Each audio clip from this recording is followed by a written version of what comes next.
Hi, mystery friends. Come on in, get cozy, hit the subscribe button on your way in, and settle back. We're going to be talking about planning and energy and like all those kind of things that go into it.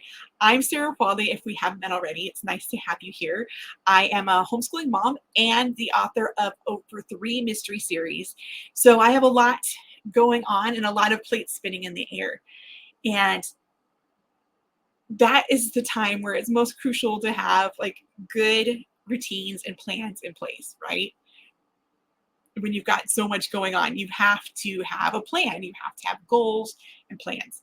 Well, I am excellent at making lists of things that I should do, but I have a hard time figuring out what order I should do them in. So recently I took a course by Sarra Cannon, and it helps you like kind of gamify your writing life or your writing and publishing life plans, like for the next long term, for like 3 to 5 years plans. And I loved the course. It was very helpful. That's basically how I roll anyway. I've taken Sarah's other courses, and you'll find links to them down in my description. I've taken her publishing course for indie authors. I've also taken her HB90 course, which is planning 90 days at a time. And I liked all of those. The problem with me was planning 90 days at a time is like for me outlining a story. And I'm not a rigorous outliner. I like to have the skeleton of the story in place, and I like to move on from there. And if I go too much in detail with my outlines, I get bored. I think that's my like ADHD brain or whatever it is, that part of my brain, I'll get bored with it, and then it's really hard for me to write. So if I have the bones of it and allow the rest of the story to fill in around the bones, that makes it a whole lot easier. Well, with the HB90 course, which I loved, I work it out. Like I said, I'm a good planner on paper anyway. Um, that's what it felt like to me. I would plan these things out, and it's not like I would get bored with it, but I would have them so niched and detailed, which is perfect for you if this is what that's perfect if that's what you need for those kind of planning courses and that kind of stuff. And I appreciate the having a goal and then breaking the goal into tasks and projects, and I've got that all backwards. Go to Sarah's course, she'll explain better than I do. But I like that. That's great. That's fun. I enjoy it. But my brain doesn't want to stop there. It doesn't want to stop at 90 days. It wants to keep going. And the more I can let it go, the longer I can let it go, the more encouraging it is for me. It's discouraging and encouraging because I see that there's so much to do, and that it's going to take so much time to get to where I want to be that it can get a little bit overwhelming. But getting it all on paper helps me see that I can pace myself and do it. So this course by Sarra Cannon, which gamifies your like 3 to 5 year plan, was super helpful. I loved it. It's amazing. It's exactly like the missing link in planning that I needed. It spoke to me. Okay. I got out my journal. I got out my planner pages and my, what are those called? Happy planner notebooks and whatever, and started writing it all up. I've got 3 to 5 years of my writing life plans or outlines. Let's just say outlines because I know things can move around. But like the bones are there, right? I know approximately which books I want to write which years, which books I want to publish which years. And I didn't overstuff it. I've made sure that it's been at a pace that's a little bit brisk, but it's not undoable. Like I can do this. I have done this before, and I have done more before. So it gives me a little bit of flex space so that if one year I do, publish 5 books, but the next year I only publish 2, it still evens out to approximately like 3 books a year, right? Okay. So I'm really gentle with myself. I'm getting this going. Well, the number one thing that kept coming up for me while I was taking this course is that I really need better routines. Who doesn't, right? I need better routines. I need to build a routine that works so that I can fit in my actual writing. I'm having a really, really hard time doing that. If you've been following me for any amount of time, you might have noticed that last NaNoWriMo, which is National Novel Writing Month, that's in November, I didn't win for my first time ever. I think that was my 5th year or my 6th year, and I did not win. And I won every year before. I didn't even come close. And it upset me. It made me feel like maybe my writing life is over. I know that's dramatic, but that's how I think. Maybe I can't do it anymore. Maybe all my words are gone. And I had to really pump myself up and get myself going a little bit more. I took on a smaller project. I was able to do it. So that wasn't it. It's just that I can't seem to find a routine that fits my life right now. One that will allow me to write consistently. So a lot of these planners, not necessarily Sarah, but like a lot of planners for a lot of different things, from everything from writing to homeschooling to piano practice to, whatever, exercising, whatever kind of skill or task you want to complete that you want to do all the time.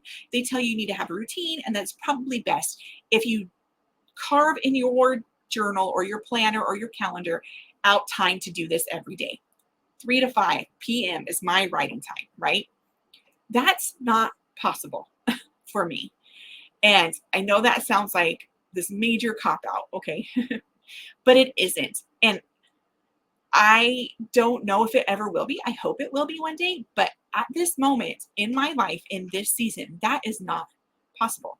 I have too many things going on. So I sat back and I was looking at this game board that I have for this year, and I'm making progress. But my number one cube is build a routine. I know that it's going to take me a long time to figure out what it should look like. And I really am really good on paper building this pattern, this routine, this schedule, hour by hour, giving me buffers, giving me grace periods. It's beautiful. It looks wonderful on paper. Okay. However, there has not been a single day where I've been able to fill it, even if the day flowed pretty close to what I thought it would do.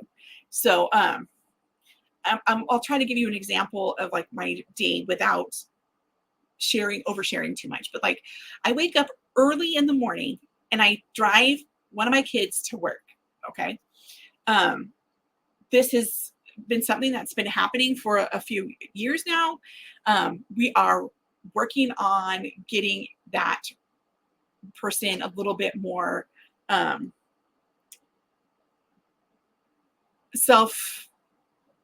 I don't know what the right word is, but able to take themselves to work. We're working on that. It is in progress. It's not, I'm steaming up my glasses. It's hot in here. Ooh, you probably hear my air conditioners going, but I don't have central air. I just have little ones. So you might hear it buzzing and I get overheated. Sorry about that. Anyway, so I've been driving this kid to work every day for almost 2 years now, Monday through Friday. That's super early in the morning for me. And again, if you've been around, you know that this channel used to be called the Late Night Coffee Mom because I didn't record these until like 10 o'clock, 11 o'clock at night. That's when I got to actually sit down and have my first cup of coffee because I was running around like a crazy woman and enjoy my quiet time, right? So that's when this channel started out. Well, you can't really do that if you're getting up at the time I need to get up every day. I mean, you can, but you're going to burn out. And I am so sorry about that.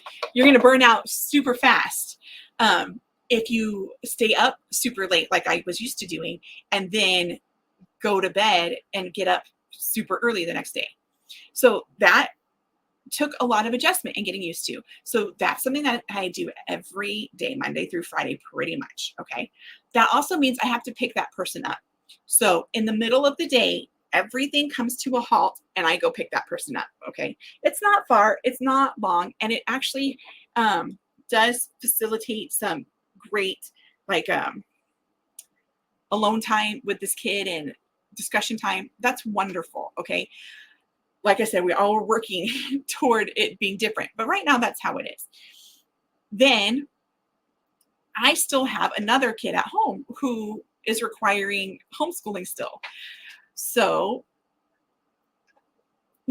that's something that happens throughout my day, and that can take many different forms. We've had co-op classes, we have therapy sessions, we have doctor's appointments around this particular kiddo, and those can come, like the orthodontist appointments and stuff like that. That's once a month. Sometimes they're once every other month, but they throw a wrench in my normal everyday schedule. Then you've got my husband who goes to work at this time, and I want to be able, my goodness, to see him, to say hi, send him on his way, try to spend some time with him before work or whatever. So super early, busy, busy, busy. Doctor's appointments, therapy sessions. Then I also do some group coaching. Some tutoring coaching online for writers. Then I also work at a co-op helping people, teens, learn how to write, like mysteries and stuff. I also help out my parents a little bit. Then there's things like youth group and drama club, and we'll just stop there. It's a lot. And at this moment, no 2 days of my Monday through Friday look the same. There's not a day where, like, okay, Monday and Tuesday, I get up at 5, I do this, and then I have until 10 to do something else. There's no 2 days that look the same. So setting aside a specific time during the day to get my stuff done is not going to work. It does not work for me. I don't have it to set aside. So I'm making this, routine out.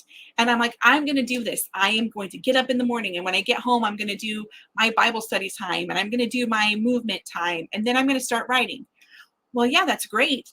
If I'm not exhausted, if the night went really well and I slept, if there's not something else I have to do, if there wasn't, like an emergency load of laundry, that's ridiculous, but this happens that I have to do, there's a lot of little things that depend on me that at this time can't be farmed out.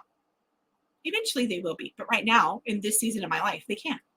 So I'm having a really hard time building up this routine, which is the first step in my beautiful gamified plan for my writing career, right? So I'm super discouraged because I couldn't sit down to write. I was doing okay with edits. I can edit, but I need some like downtime to allow my mind to play in order to get new words out, right? And before, I would be able to do what I would call filling the well. I would be able to, watch a movie or play a game or read a book in order to boost up my own creativity, refill what I've spent, and be able to move on. I've heard a lot of people talk about spoons, or I've heard Becca Syme, maybe you've heard of her, talk about energy pennies. And I love those ideas of the spoons and the energy pennies, and you only have so many, and sometimes getting out of bed will take, most of your pennies or your spoons, and so you've got to compensate. Okay, but I do not, I am to the point where I wake up in the morning with no pennies, or like a complete penny deficit, but there are still things that have to be done. And I know that I might get a little pushback on that, because people will say, well, make this person do this, or make person do this, or delegate. And I know when I was homeschooling and both of my kids, when they were little, I would get advice from homeschooling coaches and stuff saying, well, maybe you need to hire somebody to do your dishes. Well, that's just not like feasible. That doesn't work for everybody. Maybe you should find a friend to take your kids so that you can have some time to do this. That's not always feasible. First of all, you can't always find a friend that you trust with your children, who has children the same age, who has the time to play with your kids here. And then the other thing is that's, you got to reciprocate that. And so you've got to build in more time to do that for them, right? It's not always feasible. It's not always feasible to give somebody else, delegate a job to somebody else. It doesn't always work. So like I said, at this season of my life, that doesn't work. So I'm sitting here looking at my routine falling apart, and it's only been like 2 weeks. yeah, I'm still making progress on these other things and I'm celebrating them because they are big deals. I've got a book currently in proofreading right now. That's a big deal. But I really miss writing and my words just won't come. And I'm even so tired in my brain. Like my body's not always tired, but my brain is so tired that by the end of the day, which would normally be my writing time or used to be my writing time, um, I find myself doom scrolling or listening to ASMR or sitting in like my like massage chair thing and just sitting there and not doing anything. And I know that there's a time and a place for that. But after a few weeks of doing nothing, your brain starts to adapt to that. And that gets scary because you don't want your brain to adapt at doing nothing. You don't want this to be, I don't want this to become a habit. I don't want to spend my 15 minutes on Instagram looking at stuff and sending stuff to my sister and my friends become 2 hours of doing nothing because my brain won't let me pick up a book and read. I'm too tired to actually read the words in this book. I have books from my readathon that I just had, like Dangerous Beauty. It's a great book. I still haven't finished it. Nothing is wrong with the story. The story totally compels me, but I cannot make my brain read past the first page because I'm just so scattered that my attention just keeps jumping from thing to thing. And I know that could have to do with balancing medication, that could do with not eating well, not moving enough. But again, all of those things need a routine. I need a routine in place to make sure I'm eating healthy, that I have the time to get the foods I need, that I know how to cook what I need to cook, that I have time to actually eat it, that I remember to eat it. You know, I need time to find ways to move, to put on my Pilates videos, to hit the gym. I need routine so that I can do those things. So I'm burnt out of this routine. I'm so sad and I'm starting to feel like dumb because I building routine shouldn't be that hard. Again, I can do it on paper, but no 2 days are the same. So I'm sitting here looking at this routine and I'm realizing that a lot of the things that I put on my routine as just basic, like I write them down like they're chores, you know, like, okay, I got to do the dishes. I got to do this. They're actually work. They're not just mundane chores. They're actually work and they're sucking my energy away and that brain power away. So on days when I have those activities, I was trying to fit in 2 hours of writing here and 2 hours of writing here. Well, writing is work. And so if I've already put in 4 hours of extra work, I'm not talking about just school and homeschooling and chores and basic things. I'm talking about extra things. If I've already put in those 4 hour chunk of those extra things that I do have to do, they're not really negotiable. I mean, some of them I could not do, but then they wouldn't they wouldn't happen and they need to happen. I don't know how to explain that to you any better. But that is work. And I needed to give myself grace on those days that I've already done my 4 hours of work. I didn't get to put it toward writing, but those 4 hours are gone now. And I need to stop pushing myself to try to find the words after all my energy is gone. You know, like I said, the spoons, the energy pennies, all that kind of stuff.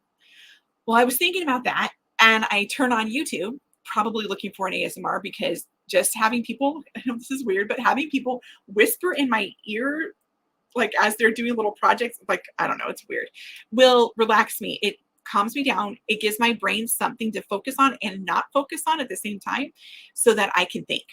While I'm looking it up, I see this lady on this YouTube. Her channel is called Towards a Simple Life. Okay. I want you to go see her because she has helped me already. And her video is called Pace Your Energy Like a Pro with the Dots Method. I don't know if you guys have ever heard of the Dots Method. I never heard of it until her. Her thumbnail is her pointing at a piece of paper and it says these magical dots, looking at it right now, work.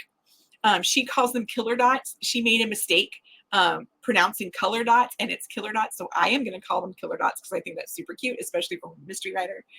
And killer dots are basically you check in with yourself and you gauge your energy. You see how you're doing. And if you're good and you can keep doing tasks and you're high energy and you're functioning and you can go handle some more tasks, you're green, right? Green for go. If the thought of doing a task is making you really tired, when you check in, you're getting really tired, you're a yellow. Okay. If you're to the point where you're just like, you push past the yellow and you're starting to become depleted, then you're red. If you've pushed past red and you can't get up or you can't stop doom scrolling in my case, or you can't stop, get out of bed, you're purple. Okay. And you need to get yourself back to green. Well, yeah, I've heard about the energy pennies thing and refilling the well. We've talked about that. But how do you do that? How do you do that when your brain won't let you do the things you love to do anymore because you're so busy? Literally, my brain doesn't stop. It just keeps talking at me and will not let me relax. And one of these things, this lady said, I'm sorry, I don't know her name. I only know her channel name. She's super sweet. You should go check her out. I'm going to put a link in her description. In fact, you can pause me and go watch her video. It's 19 minutes long. Go watch her video and then come back and see what I'm talking about. Anyway, she said that when she gets to yellow, that's her sign to slow down, right? Yeah, like signals. And she will do something that's active. It's like a task, but it has no real brain energy to it. She even said her therapist or something recommended getting Uno cards out and sorting them by color, not by number, because that's too much thinking, just by color. And my brain went, yes, because that's what I need to do. I need to do something that's mundane. And it's not even mundane, but it's just kind of, my words aren't even going to come. See what this is doing to me? But like sorting something with no purpose. There we go. With no meaning behind it, with no big job behind it. I'm not sorting my silverware because this drawer is going to overflow. I'm not sorting my closet because I have to declutter. Okay. I'm just sorting tiles. I'm sorting the stripy tiles from the spotted tiles. And I'm getting my hands to do that. And that's all my brain is thinking about. Oh my goodness. When I do little things like that, just listen to me breathe. My breathing regulates. I'm able to my brain is able to just get into the meaningfulness of the task. But also it turns on. It quiets at first. And then it's like it remembers who it is. And it's starts thinking of stories, starts thinking of my characters again, starts thinking of, oh, this would be fun to write. Oh, this would be fun to write. Instead of thinking, oh, I didn't get to this task, I'm a failure, it starts playing again. Because all my other things, like I said, watching TV, reading a book, playing a game, I can't even do those things right now. By the time I have a nugget of time to do anything like that, first of all, if it's playing a game, unless it's a video game, nobody's around to play with me by the time I've got that energy ready to do it. They're all decompressing in their own ways. But yeah, I can't even read a book. So I need something to balance that out. I know this has been a long video. I'm sorry. But I really think if you have ever felt yourself in that weird state of overwhelm, where it's not like I'm burnt out on writing, because I've read books on being burnt out on writing. That's not what it is. I'm just not capable of switching that part of my brain on anymore, because I don't have, like I said, I don't have a routine, and I really don't see me being able to build one specific enough to pull out time for writing. So I might, after a couple weeks, I'm going to give this DOTS program a try. I'm going to work on it. Go see the Towards a Simple Life video about the killer dots. I'm going to give it a try for a couple weeks. I'm going to sit at my table and just brain dump all over the table. Okay, all over the table on a piece of paper. Just write down all the things that I feel like I need to do. Then I'm going to go through and I'm going to find the things that are essential, things I have to do. And this is something I already started. And what I'm finding out is a lot of the things that are essential for me are actually things that are essential for other people, but rely on me to do them. So that's difficult. That puts me in a weird position. So where I don't even get to my essential things until these other people's essential things are handled. And that's part of being a mom, and that's part of being a homeschooler as well. Like, if my child has a test they need to take, but they need me to help do it with them, they need me to set it up and proctor it for them. Um, I have to be there to do it. It's not like they can do it on their own if they need somebody overseeing them, right? It's essential for them, but it's also now essential for me, even though it doesn't go on my list of things to do, right? So I'm going to be balancing out my essentials. I'm going to be looking at it and get it to be as bare bones as possible. I'm going to create some buffer into my day. And then I'm going to put 3 things to the side that if I stay in green, I can play with. Um, like starting a new story, or maybe just outlining a story, or maybe running some ads, doing things like that, making this video. Okay. I'm making this video right now because my kids are at youth group. Nobody's here with me. I had to that's why I'm pushing through, even though my glasses are fogging up. I don't have time to do it any other time. This is it. So I'm going to be going through and listing my essentials. And then I'm going to be tracking my energy with these killer dots. And I'm going to see if maybe I can stop myself from getting to purple, getting to the point where I can barely get out of bed. Maybe I can even stop myself from getting to red, where I can't read the book because my brain won't turn on anymore. I think I've lived so long between red and purple and yellow and red that I don't even know what green really feels like anymore. Yes, I do. There's days where it flows really well, and my energy stays pretty decent. But I want to encourage you to do it with me if you want. I'm going to check back in a couple weeks, let you know how it's going with me, maybe even show you some of my worksheets, my brain dump pages, and my essentials pages, and my dot pages. Maybe I'll show those to you in a couple weeks and show you how I've come. And maybe by just regulating that and looking at it and seeing, gee, this is actually work over here, but I classified it as an extra. This is an essential that isn't even mine, but it depends on me, right? That's work. If it's an essential and it's not my essential, but somebody else's essential, and it depends on me, that's work. I know that sounds, I don't know, to me that sounds selfish, but it is work. Homeschooling is work. It does take energy. It does take motivation. It does take a lot of that same part of my brain that would sit down and create characters.